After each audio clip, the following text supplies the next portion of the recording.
What is up, Bills Mafia? It is Sunday night. Had a little bit of an afternoon game here to cover from the comfort of our own homes. And the Buffalo Bills improve to 4-0 for the first time since 2008.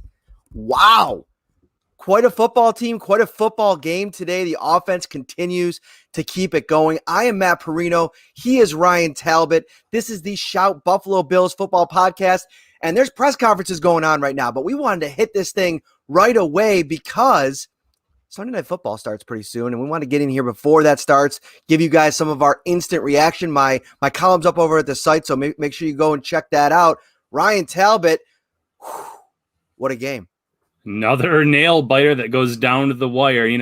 Buffalo probably should have been able to put this one away, but we saw that bad Josh Allen sack at the end of the fourth quarter, That being said, Josh Allen did a lot of really good things on Sunday to help this team put up another 30-point performance, and we saw some signs of life from this defense in the second half. How about it?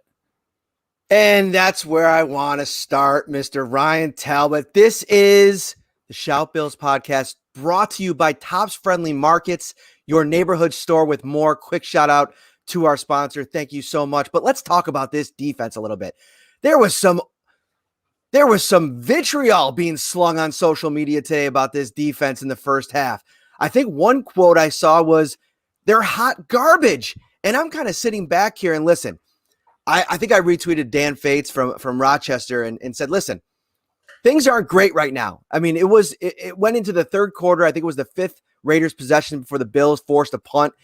They were trying to find their way. They were still struggling, in pass protection, in coverage to make plays. But I think that expectations are obviously heightened here, Ryan. And this fan base wants to win now, and they want the Bills defense from last year and the Bills offense from this year. But I think what we're seeing is they're still trying to figure out, walk before they can run, get some things figured out, especially in the defensive line with a lot of new parts.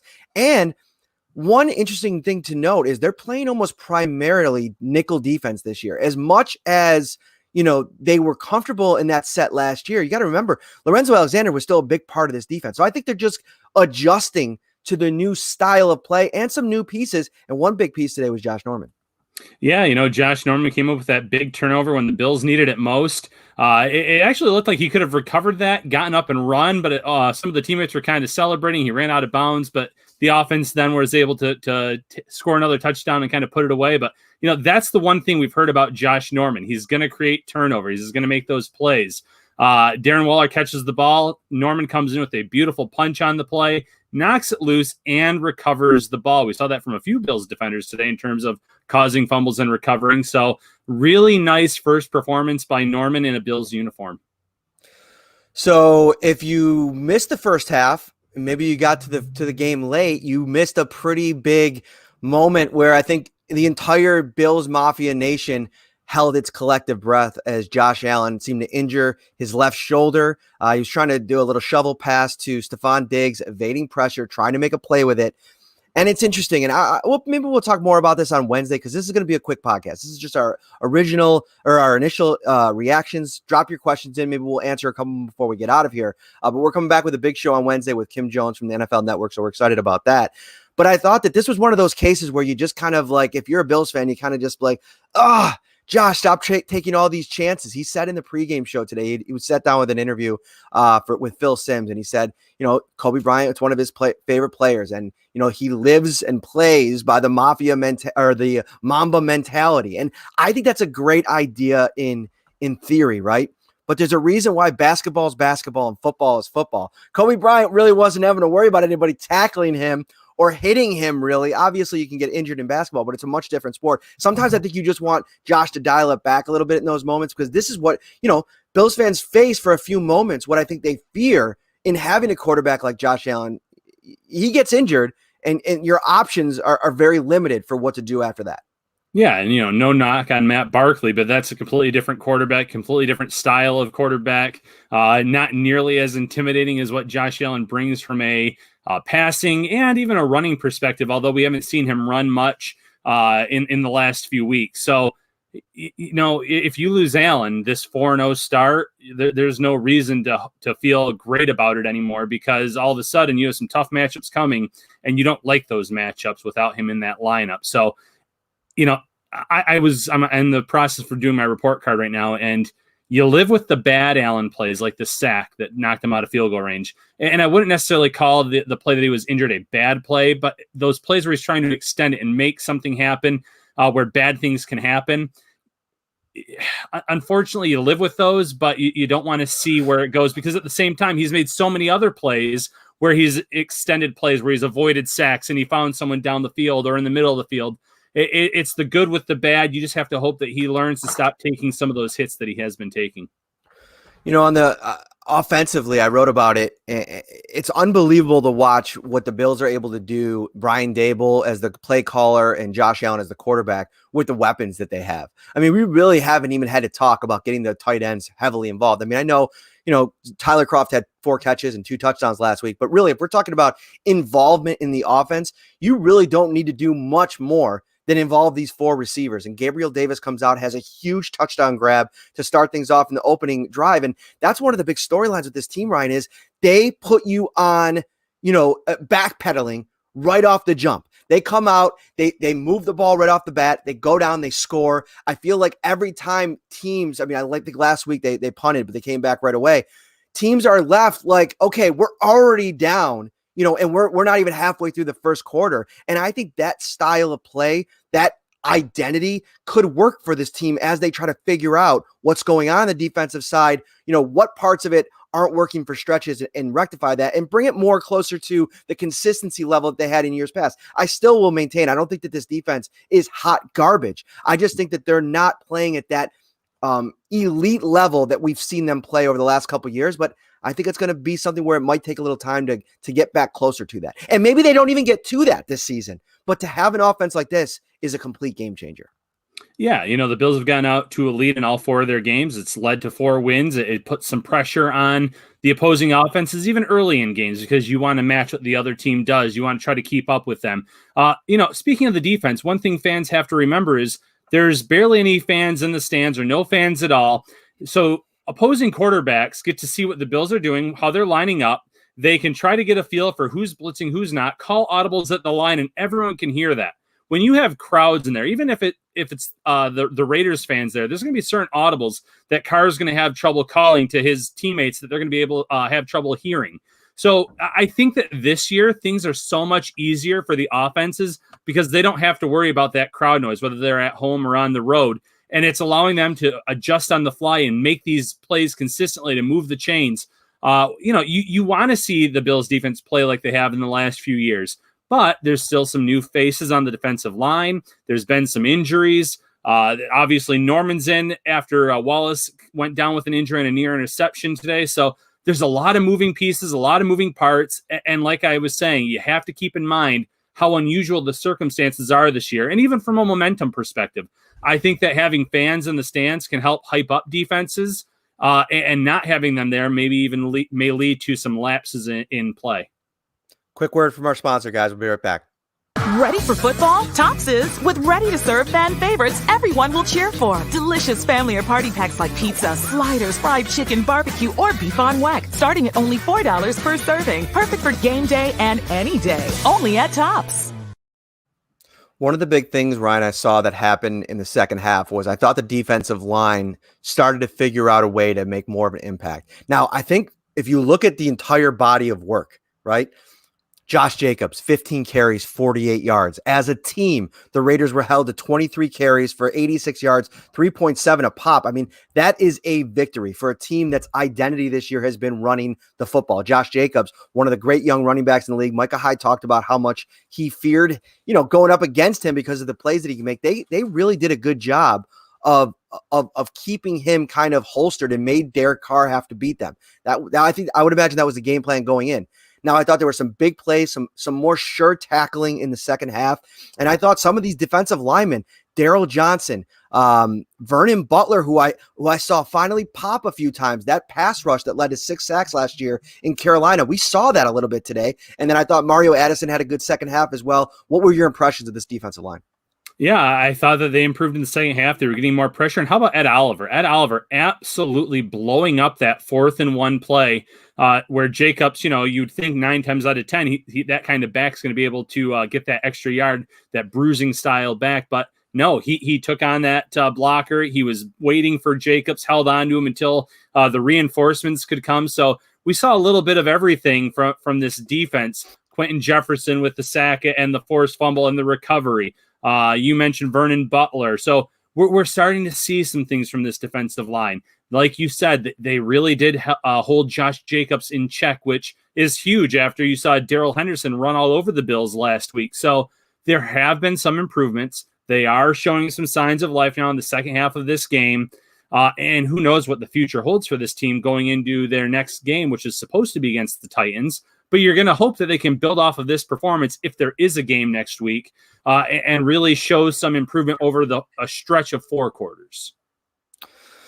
This is the Buffalo Bills Shout podcast. You are watching the live edition after the Bills 30-23 win over the Las Vegas Raiders, puts them into, the serious driver's seat in the AFC East. Obviously, we don't know what's going to go on with the Patriots yet. They're going to, it looks like they're going to play tomorrow. All negative tests today, which is a good sign. But they're going up against the Kansas City Chiefs, who obviously, are pretty good, and they're going in there with Brian Hoyer. So we'll see how things shake out. Obviously, that Miami Dolphins team, Ryan, looks a lot better. We watched them today really give Seattle a battle. And I've maintained that I think that is a team that's kind of on the rise. Their trajectory is looking pretty good to be somebody that's kind of a pest all season. We'll see when they turn things over to Tua. But in this game, this is kind of, a game where you want to go on the road, you want to win a game. And I think that the Raiders are a tough opponent in the sense that they can make plays if you don't make plays against them, especially defensively. If you allow them to continue to, move the ball down the field and you don't force a turnover. And I think it's just so funny that, Josh Norman basically said what he came here to do was to bring that mindset, that turnover mindset. We saw it in training camp. Now we see it in the game. If they could start turning the ball over, this becomes a completely different team because we're already seeing Josh Allen in this offense able to curate long drives and score points. They're finishing. Every time they get in the red zone this season, it seems like they're scoring. Oh, yeah, without a doubt. So this offense is moving the ball. The defense has to improve a little bit. But like I said before, you're seeing signs of life on the defensive side of the ball. The offense has been, I was going to say as good as advertised, but way better than advertised. I think they're exceeding all expectations this season. You added Stephon Diggs, a true number 1 wide receiver, went over 100 yards today, made an unbelievable catch down the field for the Bills. That was pretty well contested after he had turned Eric Harris, I believe, around.